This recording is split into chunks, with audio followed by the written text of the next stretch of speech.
Welcome to the High Ticket Success Podcast, where premium coaches, consultants, and advisors come for bold strategies, big breakthroughs, and real results. I'm your host, Dave Dubeau.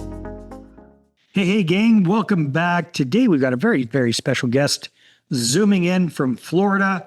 Jeffrey Sooey has been in the coaching business for quite some time, and now he really has helped hundreds and hundreds and hundreds of other coaches, whether they're just getting started or they're already quite established. He's been helping them to either get their businesses going or get their businesses going better. So Jeffrey, welcome to the show. Great to have you. Yeah, absolutely. Thanks for having me, Dave. So when it comes to the whole Master Coach University, tell me a little bit about who your ideal avatar, student, whatever we want to call them, would be. Sure. So we actually have 4 different areas where we support coaches. We support them in just getting started coaching and starting their businesses. So those aren't coaches yet, right? They're just people that would like to be coaches. You know, they have an aspiration versus a vocation at this point. But after they get started, usually there's an interest in getting certifications. And so we're an ICF accredited school, so we can help them get whatever important credential they might need for work or for the role that they're taking on as a coach in their career.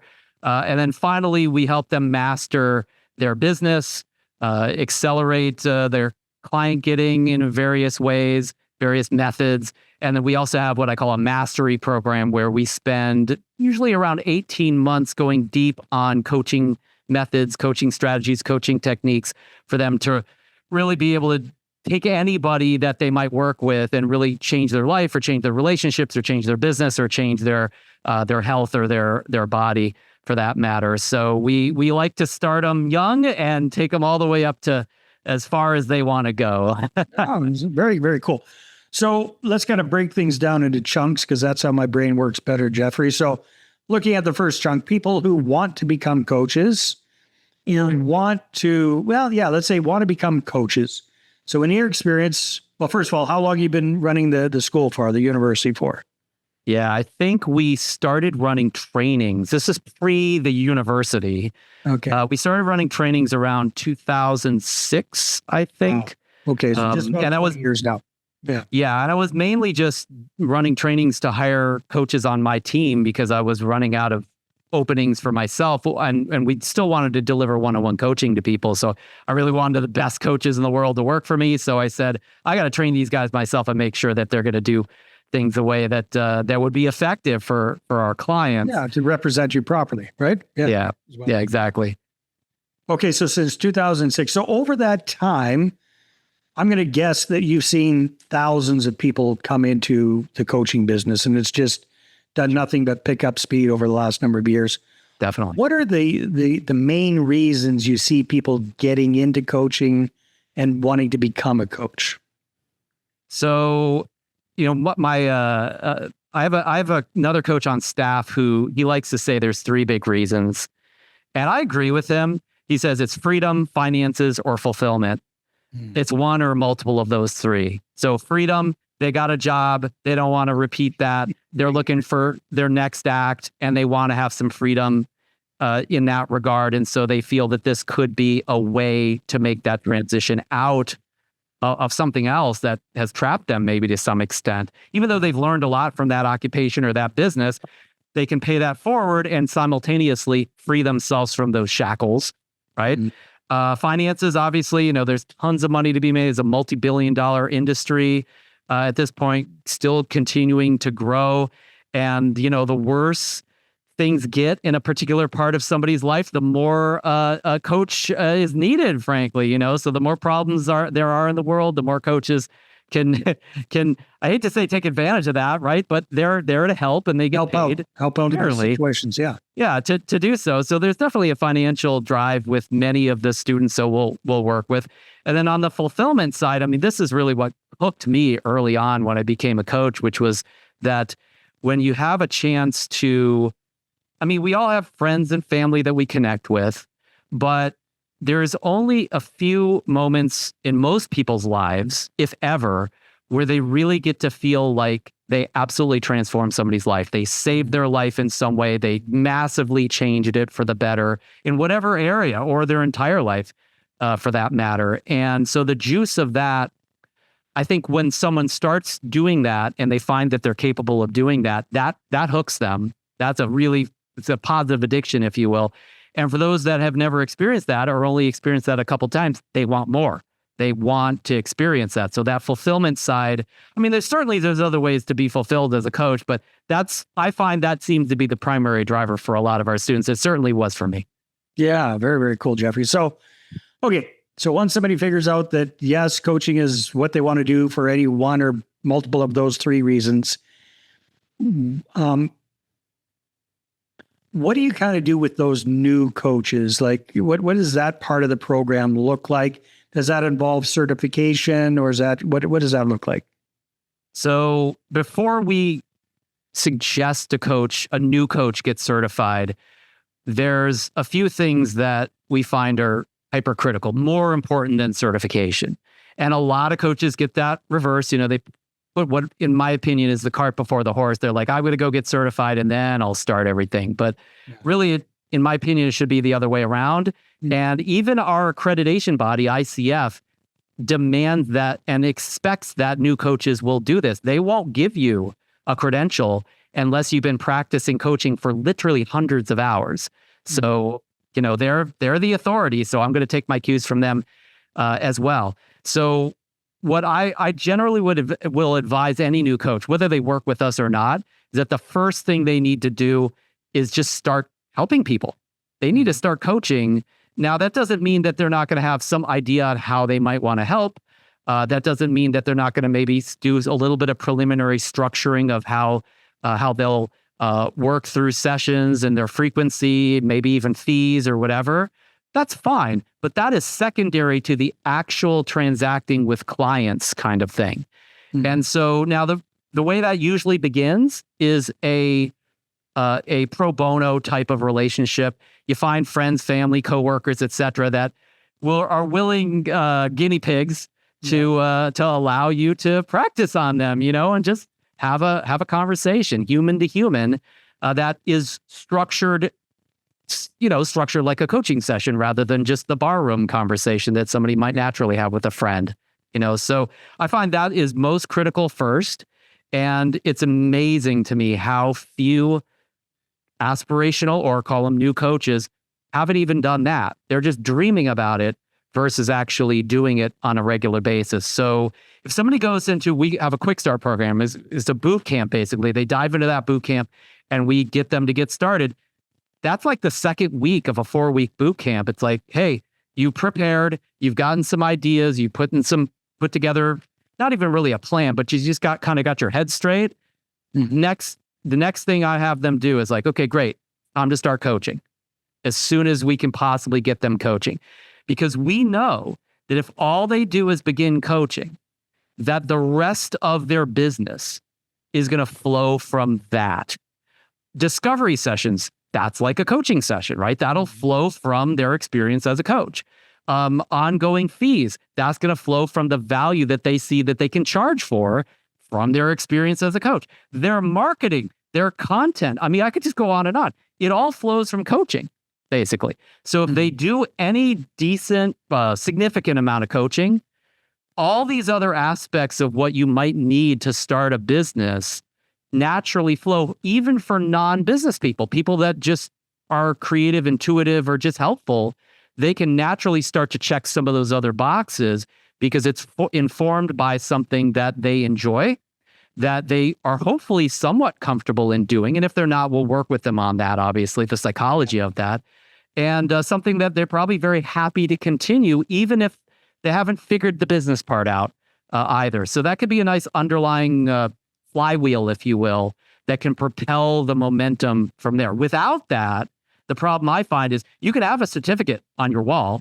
You can have some plan for your perfect website or your perfect program or your perfect avatar, and still you're dead on arrival because there's no momentum behind that. Exceptionally speaking, business owners will use those things to drive the action, but 95 out of 100 new coaches have never run a business ever. They haven't even had any business training. So why would I try to work with them from a business momentum building perspective versus what really drives them, which is that momentum of them doing what they're actually passionate about and what they're hoping to do for a living as well. So that's the Jeffrey, number one. out of the people that come to you, what percentage would you say are absolute newbie coaches like we've been talking about here versus people who already have some experience? Generally, it's been 80-20. It's been about 80% of them are new coaches. So the more established coaches that come and work with you, what are they typically looking for? Oh, a whole variety of things. Some of them are not yet certified. They're looking for a certification. Some of them already have their ICF credential. They're just looking to get their, every 3 years, you got to update your hours. And so they'll take a training just to make sure they have the proper hours to maintain that same certification. I'll tell you, a lot of them, they are lost in their business. They know they can help people. They have helped people in the past. They maybe had some onesie-twosie clients, but they are completely, uneducated and lost when it comes to a step-by-step way to build momentum from a business perspective. Now that they do have momentum from a coaching perspective, they don't connect the dots the ways that I just described. Yeah, they just don't know how to keep things rolling and consistently get those leads and clients coming in. Okay, so speaking of that, because you've done this for so long, you've worked with so many coaches, and full transparency, I'm not a coach myself. I'm more on the agency side of things. Sure. Do a little coaching as part of our service, but I Sure. to be a coach. So just really try to understand this. So what have you seen, generally speaking, is number one, the length of contract on average that a coaching client does with a coach. So how long on average? And I understand there's some that are last years and decades of coaching with them. Other people in and out very, very quickly. What would you say is the average coaching relationship? It depends on if it's in a programmatic offer, like a group coaching program or a cohort, or if it's one-on-one ongoing coaching. Let's talk about one-on-one first, because the other one can be all of it. Yeah, that's Wild West, right? Yeah. So one-on-one ongoing coaching, the industry standard in my experience is about a year. Okay. And if I was to guess on an average from what I've seen from our students and coaches in general, I would probably say it's probably in that ballpark, because they'll get a year commitment, they'll sign a year contract, and then many clients will go a little bit longer or a lot longer than a year. Yeah. But yes, there's certainly plenty of coaches that will just not expect that. They'll, as soon as somebody enrolls, they're just enrolled month to month. They can come and go as they please, or they'll do like a 6-month commitment for that. I've got coaches on staff that still don't expect more than a 6-month commitment from brand new clients. So I think it probably averages out to about that as well. If we really look at the biggest conglomeration of expectation, I will not work with a new client for less than a year for a variety of reasons. Part of it is just economics, that I give so much upfront just to build that momentum. I got to recoup that on the back end. I'm not going to do that in 6 months, right? Yeah. Considering my fees, which are fairly reasonable. The other reason, though, I find is that really, because we're talking one-on-one coaching and there's a lot of sussing out of learning about the client and momentum to build over that period of time, regardless of how much you put in up front, usually takes about 6 months, give or take, for a new client to start to actually see any kind of transformation, any kind of real measurable improvements and results. That doesn't mean they achieve their goals. That just means, hey, I actually see an uptick in something in my life, my weight, my relationship, whatever it might be. And so I don't just want that for them. I want them to achieve the goals that they set out to achieve. As such, I want to make sure they're committed to a year. So minimum, it should probably be 6 months, just because then they can see something's happening here. I didn't just invest this and burn my money, but really to know that I've got a walking billboard out there that says, man, work with Jeff. Like, my life is so much better than it ever would have been without him. That's like a year in my experience. And what would you recommend for folks that are doing the one-on-one clients as far as like a manageable client load? Like what should they be shooting for? And I get it. Some people have, well, maybe let's back up a bit. What's the typical relationship? Is it a weekly get together, twice a month, monthly? What do you usually see and recommend for coaching relationships? Usually the minimum is about twice a month for most coaches. Certainly there is coaches that'll do weekly coaching and they never stop. Yeah. Personally, I start at one session a month, but it's a solid hour. And I don't coach more than 3 weeks out of my month because I need that extra week or two at the end of the month to focus on everything else, because it's not even a time thing. It's an energy piece. It's like when I'm having a day of coaching, my whole life is set aside and all my energy goes into all these different people. And that could energize me maybe to some extent, but it also can really leave you, with the energy sucked out, drained is the perfect word for it. As well. So there's some recuperation time, some recovery time from that. And then you got to take care of yourself too, if you're going to be a coach. So yeah, it's probably more like 2 or 3 times a month, at least for most coaches. Although like, again, I'm somewhat exceptional on the one. Well, I guess let's talk about minimum. Most coaches, because that's so most coaches, it's at least twice a month usually. And then some of them will go as far as weekly. Usually it's not going to be more than a frequency of once a week for the vast majority. Let's say it's twice a month. What do you guys usually, or what are your coaches usually wanting to have as far as like capacity goes, as far as client load, number of clients that they're working with at any one particular time? Even with twice a month, which is not a ton of time, and we're talking about maybe an hour and a half max per client. That's not a lot of time. Even, of course, there's more than just the session time. Yeah, that's the face-to-face. That's the face-to-face. Yeah. Of course, yes. But even with that small amount of time, I don't see very many coaches that are able to push it past 30 clients. I would think. That's a lot to juggle. Just to time-wise, keep everything straight in your head, too. Yeah, exactly. Time-wise, it's not that bad. If you look at 30 clients, let's say it's an hour per client, 30 hours a month. That's 10 hours for 3 weeks. That's like a day and a half of work, right? That's not a lot. That's not that bad. I mean, you would think, well, gosh, you should be able to do double that. But like you said, it's remembering who your clients are, and remembering what's going on with them, and then acclimating to those relationships and giving the energy to each of these individuals. If you go far past 30, I find things start to fall apart in terms of the value add that the coach can give the client. And then also for that matter, just the energy drain that shows up for the coach, like we said, to the point where they like psychologically, even if like logistically they can handle more, psychologically, they suddenly start sabotaging their practice because they're like, I don't want any more people. It starts to become painful for them. Yeah, most definitely. So Jeffrey, there's lots of talk these days in coaching about group coaching and these kind of cohorts and things like that. That it's a way to leverage your time and energy and make a lot more money theoretically from this. What are your thoughts about that? What are the pros and the cons? Yeah, well, you just said a lot of the pros. Economically, it makes insane sense. In terms of leverage, if you can work with 10 people in an hour or an hour and a half, you just save 9 hours, 5 hours. That's amazing, right?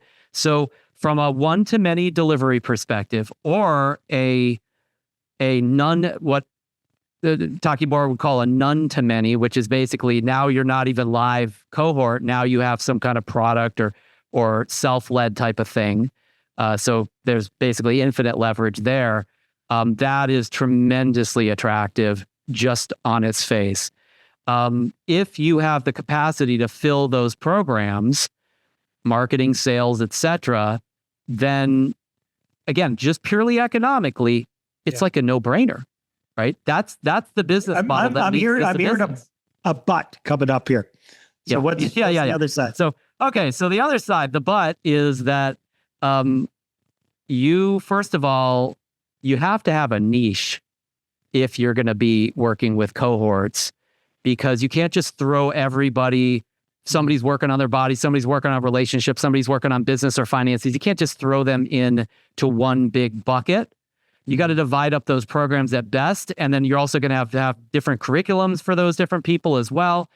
The exception to that is celebrity, right? If I'm The Rock, yeah, I can work with everybody on anything and nobody really cares, because they just want to be hang out with The Rock. Yeah. Yeah. They just want to hang out with that person. Right. But if you're really truly needing to add value, you don't have that celebrity X factor. You really need to choose, where are you going to be helping people specifically? How are you going to help them specifically? And you can't really go outside those lines without hurting the economics and a lot of the other upsides of this. So that's one but right there, is now you're going to pigeonhole yourself. Personally, for me, it's why I don't run a lot of cohorts except in Master Coach University. It's because this is a niche. That's great. But other than that, when I work with clients, it's like I'm working with them on their relationship. I'm working with them on their health. I'm working with them on their business or their finances or their investing, sometimes all in the same session. Yeah. It's like, I'm not going to put them in a group, maybe a mastermind at best, but that's like a value add, right? So that's one big but right there. The second one is the marketing and the sales problem. If I'm struggling to get 5-10 clients, it's like I have no business thinking I'm going to run a group sessions or some kind of product. I haven't proved that I have the marketing or sales acumen for that. Frankly, most cohort-based coaches, most group coaches, that they might call themselves a coach, but they're running a group program of some sort, a one-to-many, a highly leveraged service delivery. Mm-hmm. Most of them aren't even coaches. They're good marketers. They're good salespeople. They understand a need and a demand. They get the economics, and they can structure how they can cash in on that, right? They're some of the worst coaches I would ever run across, right? But they're making 10 to 50 times what some of the better coaches around are making because of the economics of that. So that's part of the issue, is just, if you really just love the value add and the coaching and the interactions, things can easily break down in that one-to-many as well. And then simultaneously, again, you need to be a somewhat professional marketer and decent with understanding conversions and how to make sales if you're going to be successful with that. Most of the time, if a coach is under 10 clients, I will not advise for them, unless I know they've got an MBA or they're a hotshot marketer already, to make that transition at that point. If they're in the 15 to 25 one-on-one clients, now they can start to make that transition over 6 to 12 months in a way that doesn't kill them economically or in terms of their own sense of what they're doing, so they can sleep at night and all of that. So those are some of the big issues around it. First of all, it's just being real about what you're capable of doing. And then second, it's how it actually works out with your own passion, your own time, your own energy, and then how happy the clients are as well. No, well said. Jeffrey, time flies when we're having fun. If people want to connect with you, find out more about Master Coach University, what should they do? Sure. mastercoachuniversity.com. That's our website. Plenty of free resources on there, information about programs. And then also check out our YouTube channel. We post a couple times a week usually. So tons of free resources for coaches just search Master Coach University on YouTube and you're going to find us. Perfect. Jeffrey, thanks very much for being on the show. I really appreciate it. Awesome. Thanks for having me. All right, everybody, take care. We'll see you on the next one. Thanks for listening to the High Ticket Success Podcast. Want to be featured? Share your story and inspire other premium coaches, consultants, and advisors? Apply now at highticketsuccesspodcast.com/guest.